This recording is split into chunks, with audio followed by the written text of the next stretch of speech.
Hello and welcome to week one of health. There's several health policy issues in recent times that one can think of. And you, over the past 5 years, have witnessed the passage, the controversies, and now the implementation of one of the major health reforms in our history, the Affordable Care Act. It's going to give you a very good lens in which to view health policy in the United States, both in terms of the traditional factors that have affected health policy, which we're going to discuss throughout these presentations, and how that has played out either in a very similar fashion or in a very different fashion for the Affordable Care Act. And as we'll see, we'll particularly reference some of the political polarization one sees in the United States in these last few years, and whether that affects these traditional factors that have always affected health policy making. So, as you remember, on March 10th, 2010, the Affordable Care Act was signed into law. The intent of the law is to greatly increase the number of insured in the United States, and probably lesser known, a significant attempt to spur delivery system change in the United States to achieve better value in health care. Since that time, the Congress has made multiple attempts to repeal the law and was challenged in the Supreme Court a few years ago. In 2013, the government was shut down for a number of reasons, but largely it was opposition to the Affordable Care Act. Legislative and budgetary challenges to the implementation of the law, which is still ongoing, will likely continue when Congress resumes in the fall. The Affordable Care Act is a major health reform, up there with the implementation of the Medicare and Medicaid programs in the 1960s. So as I said, studying its passage, the opposition and the implementation is an excellent lens with which to view American health policy and politics. It's also important to remember as we look at history, even in recent years, there were several other prominent and very difficult health policy battles in the legislative arena. The Medicare drug benefit, which was passed in 2006, was a major improvement in benefits for Medicare beneficiaries, and yet extremely controversial in terms of how it was passed and the exact structure of the benefit, which is now provided through private insurers rather than provided directly by the Medicare program. Those type of issues of what's provided by Medicare and paid directly through the public program as opposed to what's provided through private insurers will continue to be a very controversial issue we'll study as we go forward. The reauthorization of the Children's Health Insurance Program, generally agreed to be both a popular and effective program, also for similar reasons was very controversial in 2007. The government role in drug pricing, or whether it should have a role in drug pricing, has been continuously controversial for many, many years. As many of you may know, we've recently had an entrance into the market of a very effective drug for hepatitis C. It's also a very expensive drug, about $84,000 per course of therapy. This drug will again raise the issue of whether the government should play a larger role in setting prices for drugs, or whether it should be left to the private marketplace. As we will see later in the course, Medicare spending is a significant fiscal problem for the U.S. To solve, and will dominate the political debate for some time to come. You may remember that this was very important in the recent presidential election, where the Republican candidate for vice president, Paul Ryan, has been proposing a different Medicare system for some time. This particular debate will illustrate some of the political, philosophical, and ideological issues we're going to discuss today and throughout the course. The controversy will be over, again, the role of government in Medicare. Whether it should be a stronger government role in assuring cost and quality is adequate, or should private market competition play a greater role than it does now in Medicare. A particular issue in this, and one which weaves in the research aspects of healthcare policy, is why this is such a popular alternative to the current Medicare program, that is, to make it much more of a competitive private insurance program, when in fact the research doesn't exist to support the propositions being made.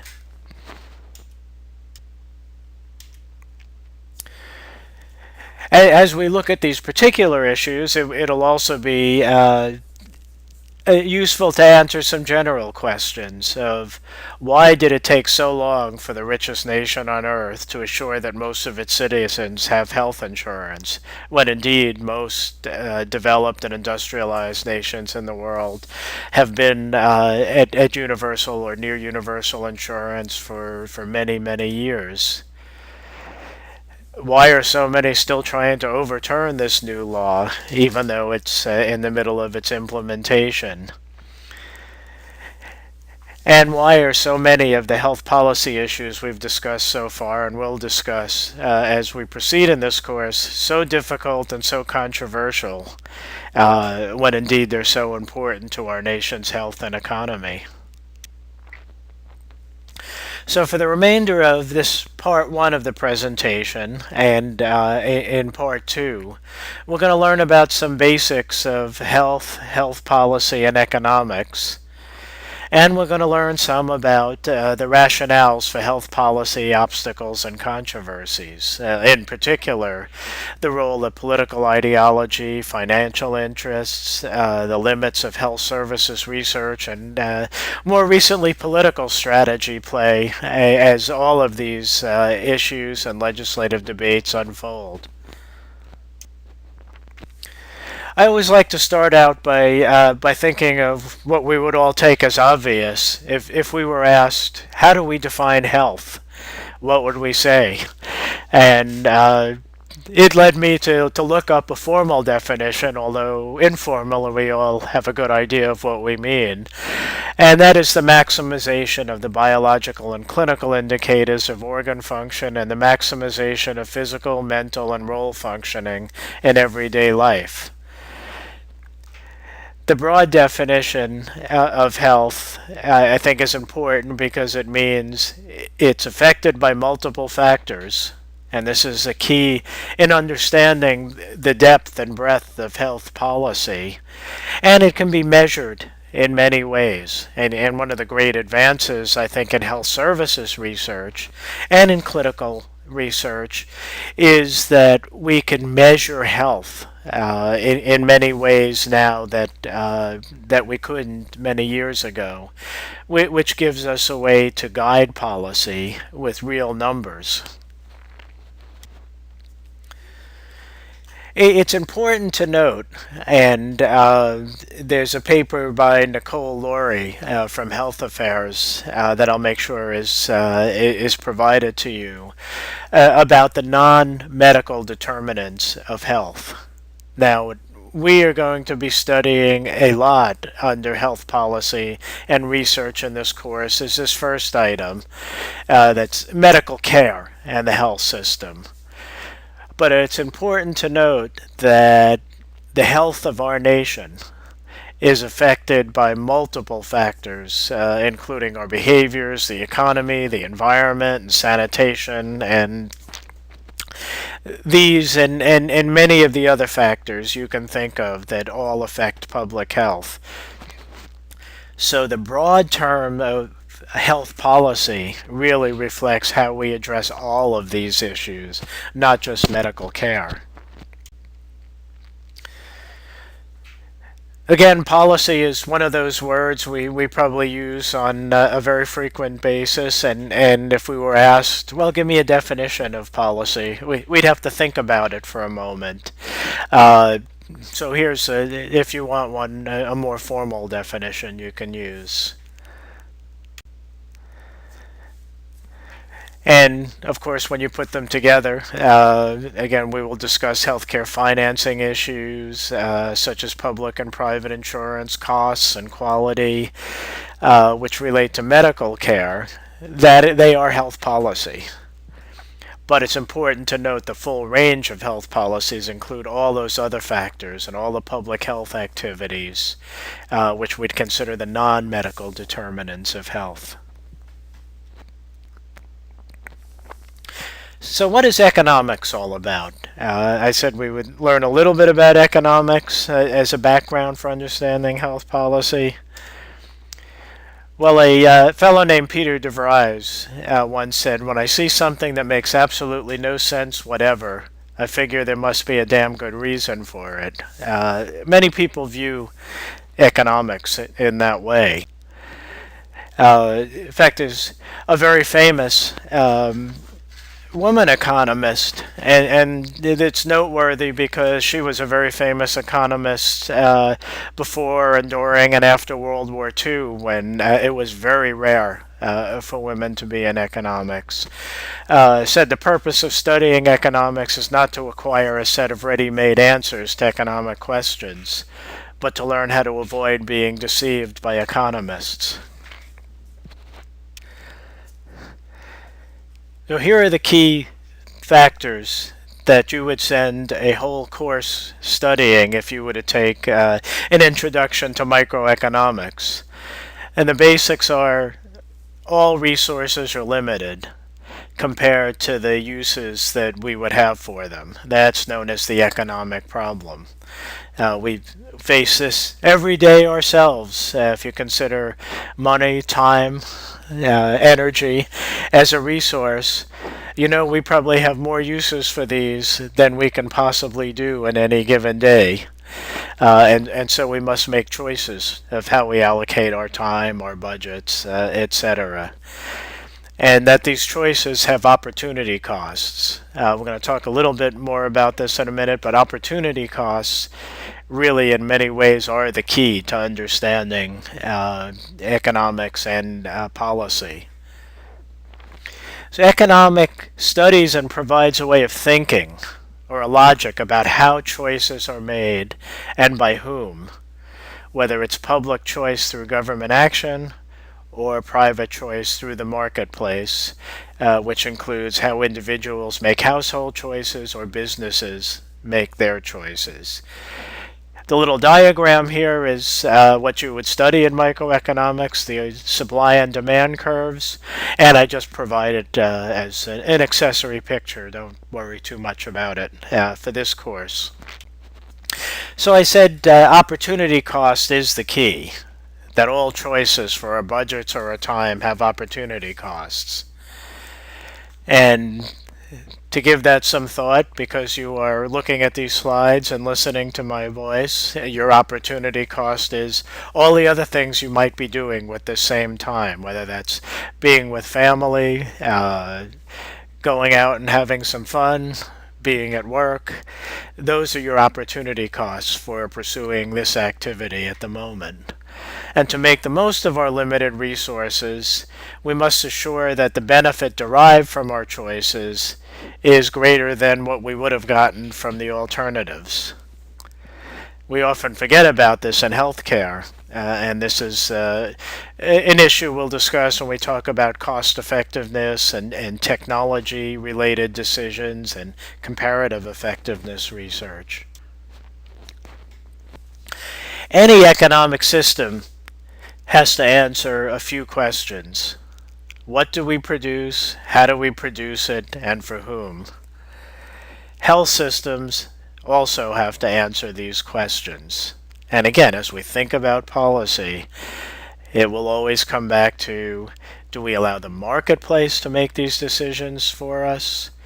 Or what is the government role in either making these decisions or assisting in making these decisions?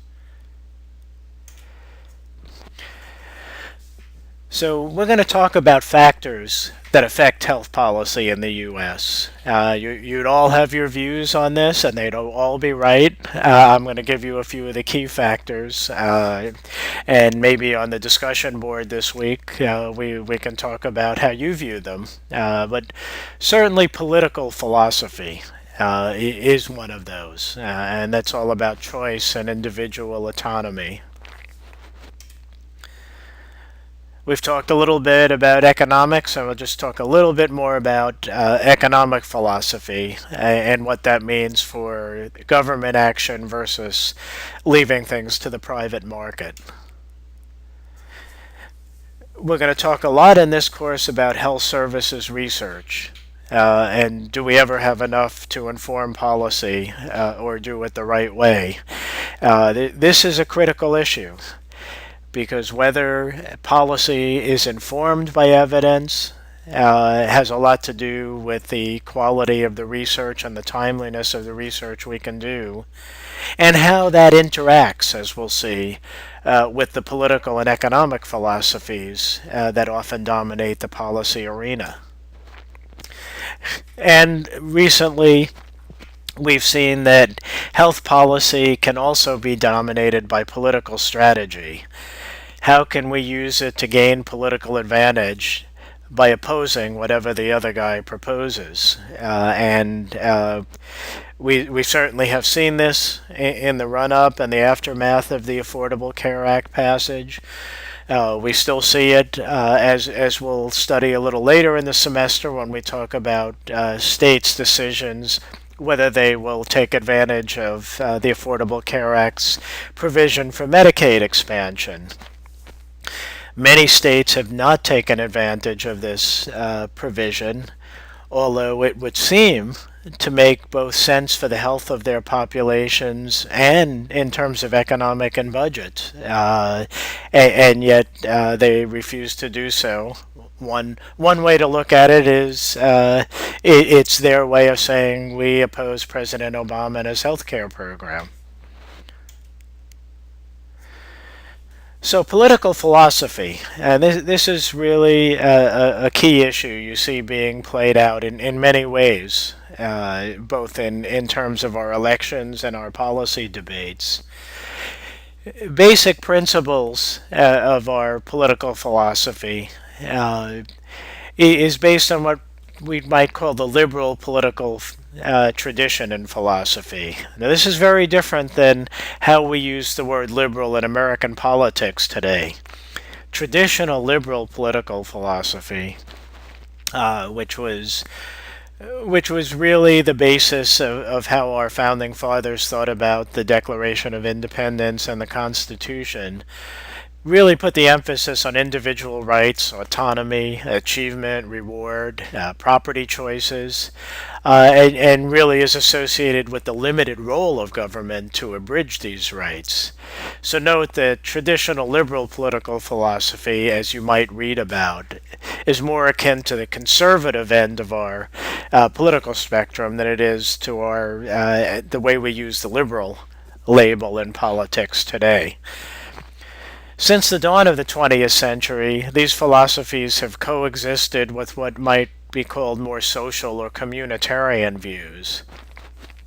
That is, that the free markets and total individual freedom have limits in producing what we might think of as a good society, and therein lies the role of government. At times in our modern history, particularly in the periods, say after World War II, right up through the 1980s, these philosophies might be thought of as peacefully coexisting, and sometimes, like the present, they're at war. And health policy tends to be one of the key battlefields when these two are at war. Economic philosophy, and you may also often hear the word free markets or the private market system or competitive markets. And that philosophy is the economy works best at creating innovation and wealth, allocating resources, and assuring their efficient use when it is based on the decisions of individual buyers and sellers without the interference of government. Free markets do not always work to allocate society's resources optimally.